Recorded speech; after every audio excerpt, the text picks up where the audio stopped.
Have you ever wondered what it feels like to experience Japan? Not just as tourists, but by staying for more than a week and living like a local.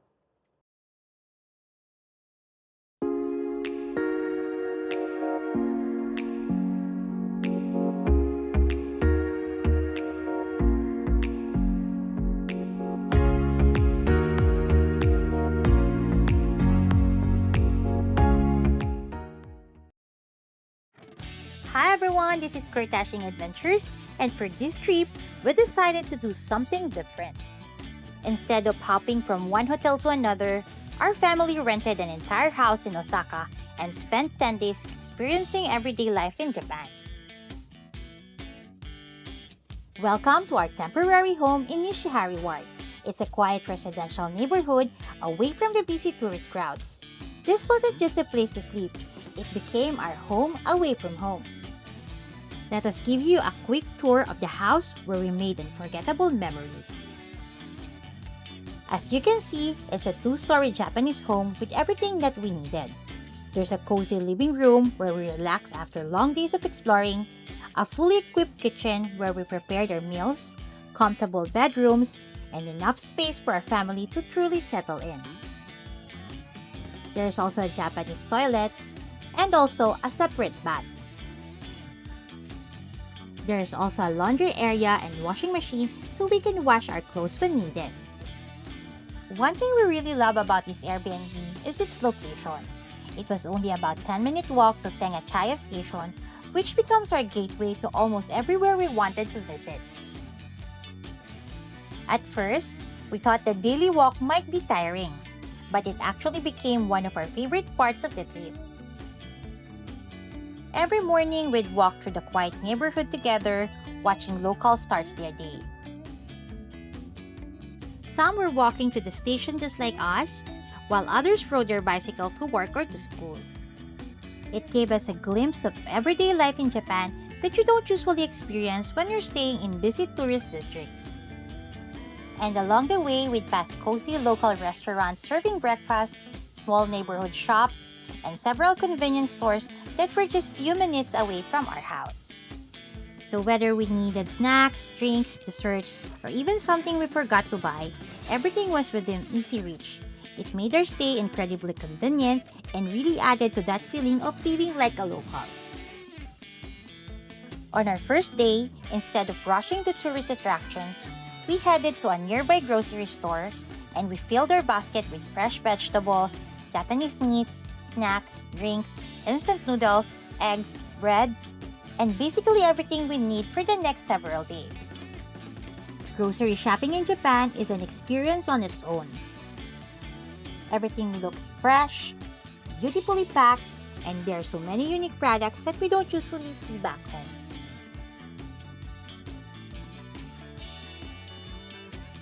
Almost every morning, we cook our own breakfast before heading out. And after spending the whole day exploring, it felt so nice to come back home and prepare dinner together. It wasn't just about saving money.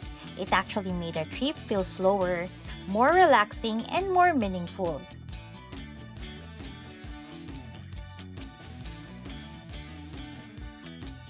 And of course, we still visited some of Japan's most iconic destinations. We explored the vibrant streets of Dotonbori, wandered around beautiful Kyoto, went to an unforgettable day trip to Hiroshima, enjoyed shopping, discovered hidden neighborhoods, and experienced so much more. Every day was an adventure, but at the end of each day, we got to return to our own little home in Osaka. And because we were staying longer, we even did things that most tourists probably never experience. When we need items that we couldn't find in the shops, no problem. We ordered from Amazon Japan and had our items delivered straight to our Airbnb. It was surprisingly fast and incredibly convenient. Wow!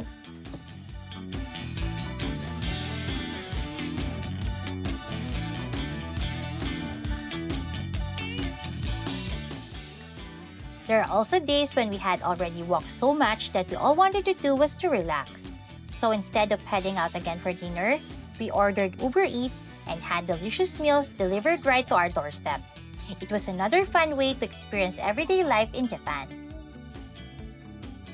Then came our last day. Instead of packing dirty clothes into our luggage, we walked to a nearby coin laundry and washed everything before flying home. Hello guys, so it's our last day here in Japan.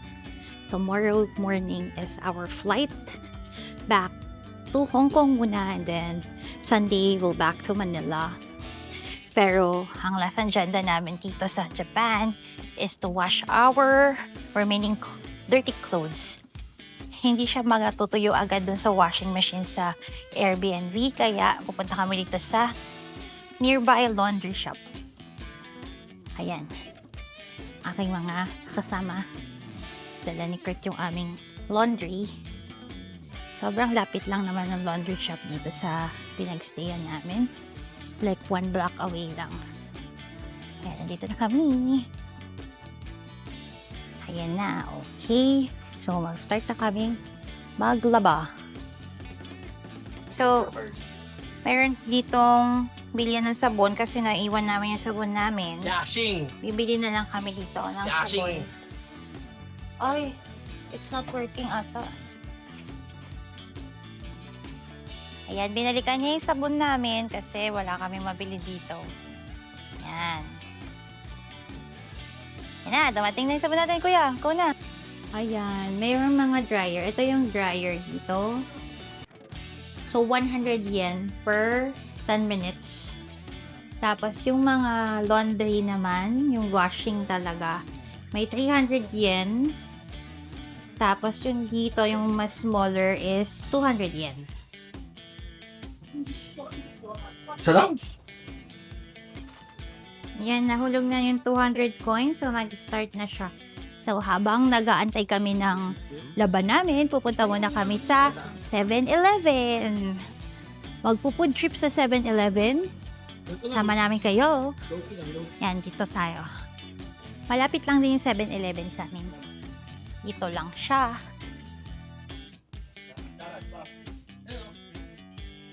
May ding mga kainan dito malapit sa Airbnb namin. Ito, sushi and vegetable place. Ayan, pwede dyan kumain. Ayan, mga kasama ko cellphone lang ng cellphone habang naglalakad. Hi, Kurto! Ito na yung 7-Eleven na malapit sa amin.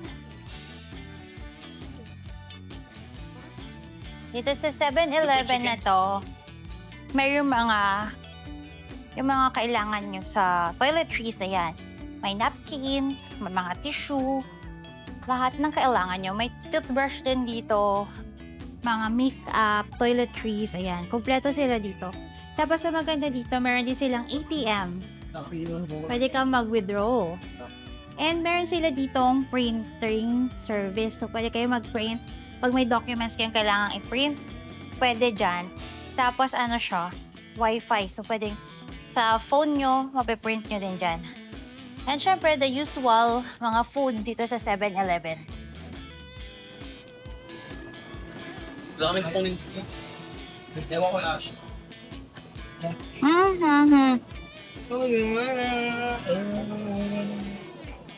Bumili ng chicken na ganito. Sa, blue box. Bumili ng chicken, tapos nagtumabay na sila sa ganito. Ah, hindi. Mga nuggets yun. Yes, ayun.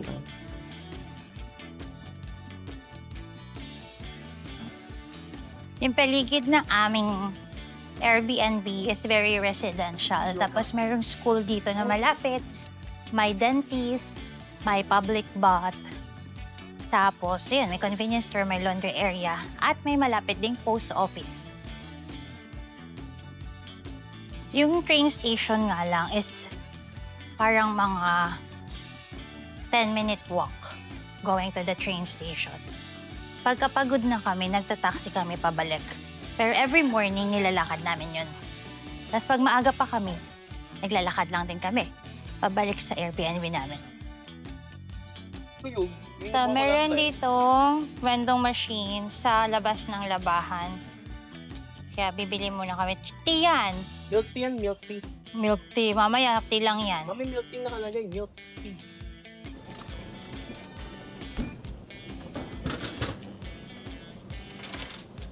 Ito yung public bath dito. So, if gusto nyo mag-public bath, walking distance lang din from our Airbnb. Ayan o, ang lapis lang.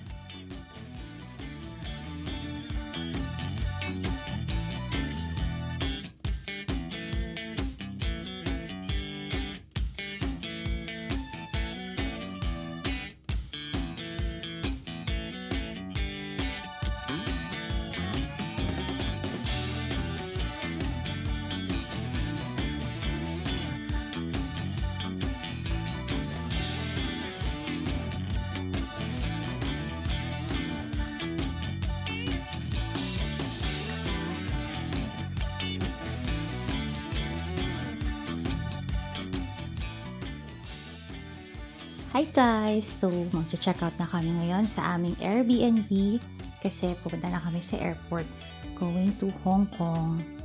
So, quick tour lang ng aming Airbnb pero magulo na siya.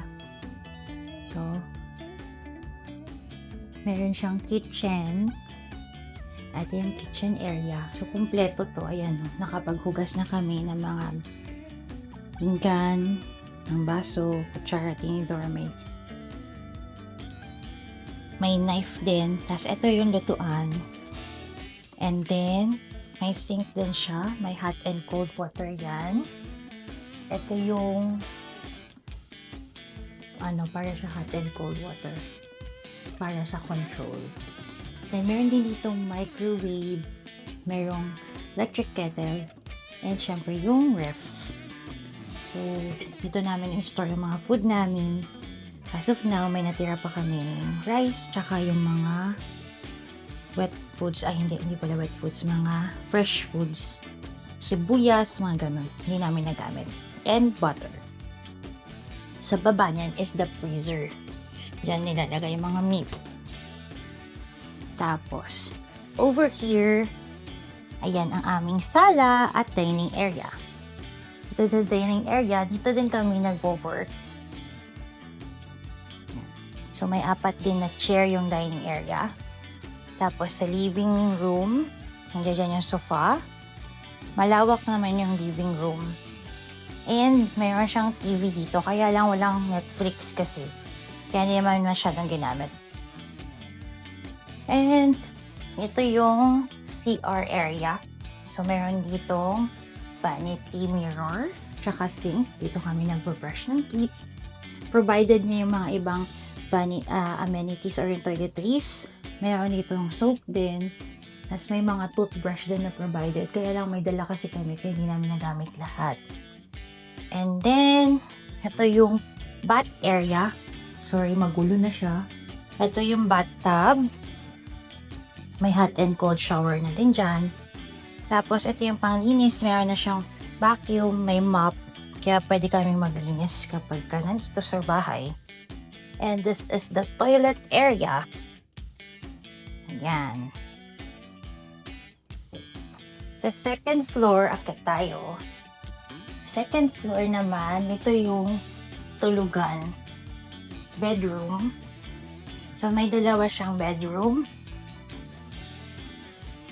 Ito yung first one. Magulo na. First one, dito kami natutulog ng husband ko. Ayan. Tapos, meron din siyang planchahan. May mga hangers. Tapos, may soap na panglaba. Kasi may laundry area din. Dito yung laundry area niya. Pero dito na tayo sa pangalawang room. Ito yung second room, yung room ng mga bata. So, may dalawa ng bed dito. Tag-isa sila. Ayan. Magulo na, pasensya na. And, may naiwan na belt. Ayan.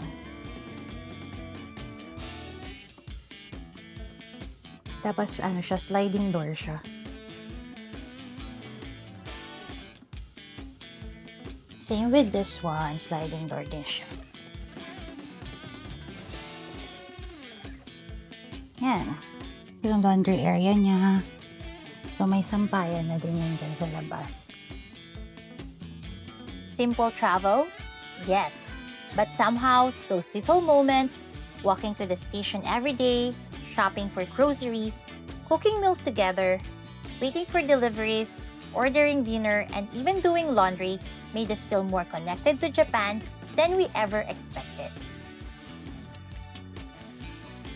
Looking back, this trip wasn't only about famous landmarks or checking places off our bucket list. It was about waking up in a quiet neighborhood, greeting the day with a short walk to the station, seeing the locals, buying grocery, and simple rhythm of everyday life. Sometimes the best way to experience a country isn't by trying to see everything. It's by slowing down and living there, even just for a little while. And without a doubt, staying in an Airbnb completely changed the way we travel. It made our vacation feel more authentic, more comfortable, and honestly, we love every single moment of it. If we ever return to Japan for a longer trip, we'd definitely choose this kind of travel all over again. Because sometimes, the best souvenir you can bring home isn't something you can buy. It's knowing that for 10 wonderful days, you got to experience Japan like a local. So if you're planning your own Japan adventure, don't forget to check out the links in the description below so you can book your hotels, activities, and transportation while saving on your trip with our exclusive promo codes. And if you enjoyed this vlog and found it helpful, don't forget to give this video a thumbs up, subscribe to our channel, hit that like button, and follow us on our social media page. Hit the notification bell so you won't miss our future travel guides, DIY itineraries, and family adventures. Thank you so much for watching, and we'll see you on our next adventure. Goodbye!